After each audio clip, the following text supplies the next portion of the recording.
Hello everyone, welcome back to फिजियोनिकिता।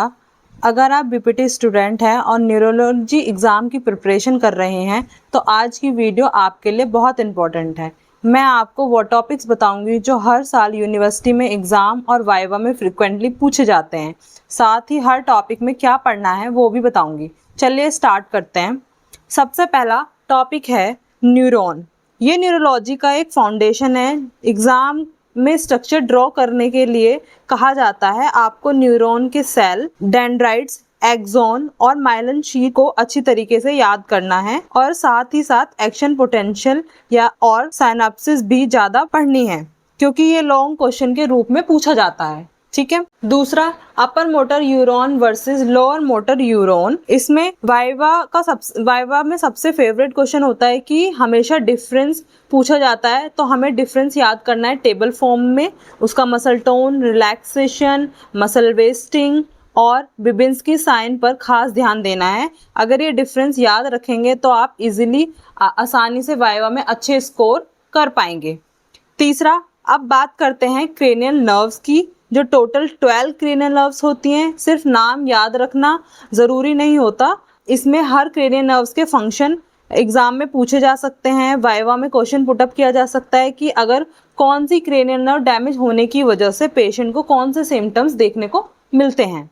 उसके बाद stroke neurology का सबसे इम्पॉर्टेंट टॉपिक है, जिसमें स्ट्रोक की डेफिनेशन, स्ट्रोक के types, causes, risk factors and sign and symptoms ज़रूर पढ़ने हैं। फिजियोथेरेपी मैनेजमेंट में पोजिशनिंग, बेड मोबिलिटी और range of motion exercises, balance training, इन सब का बहुत अच्छे तरीके से ध्यान रखना है कि कौन सा रिहैब प्रोटोकॉल कब पेशेंट को देना होता है या कराना होता है। एग्जाम में खासकर स्ट्रोक रिहैबिलिटेशन पर लॉन्ग क्वेश्चन पूछा जाता है।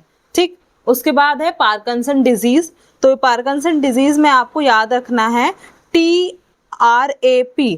टी का मतलब होता है ट्रिमर, आर का मतलब होता है रिजिडिटी, ए का मतलब होता है एक्नीसिया या फिर ब्रिडिकनेसिया और पी का मतलब होता है पोस्चरल इंस्टेबिलिटी। फिजियोथेरेपी में बैलेंस ट्रेनिंग, गेट ट्रेनिंग और पोस्चर ट्रेनिंग का बहुत इंपॉर्टेंट रोल माना जाता है। उसके बाद है सेरेब्रल पाल्सी में मेन उसके टाइप्स होते हैं, जैसे कि स्पास्टिक, अटेक्सिया और मिक्स्ड, जरूर याद रखने हैं। साथ में इसके फिजियोथेरेपी ट्रीटमेंट में डेवलपमेंटल एक्सरसाइजेज याद रखनी है। स्ट्रेचिंग एंड बैलेंसिंग ट्रेनिंग को बहुत ज़्यादा ध्यान रखना है क्योंकि एग्जाम में उससे क्वेश्चन पूछे जाते हैं।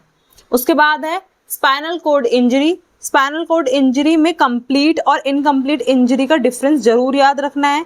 एशिया स्केल भी बहुत इंपॉर्टेंट है, उसमें से भी काफ़ी क्वेश्चंस पूछे जाते हैं। वाइवा में भी काफ़ी क्वेश्चन पूछे जाते हैं। फिजियोथेरेपी मैनेजमेंट में bed mobility, wheel chair training, pressure सोर प्रिवेंशन और रेस्पिरेटरी एक्सरसाइजेज भी एग्जाम में बहुत अच्छे तरीके से उसको एक्सप्लेनेशन में लॉन्ग क्वेश्चन में पूछा जाता है। उसके बाद है पेरिफेरल नर्व इंजरी।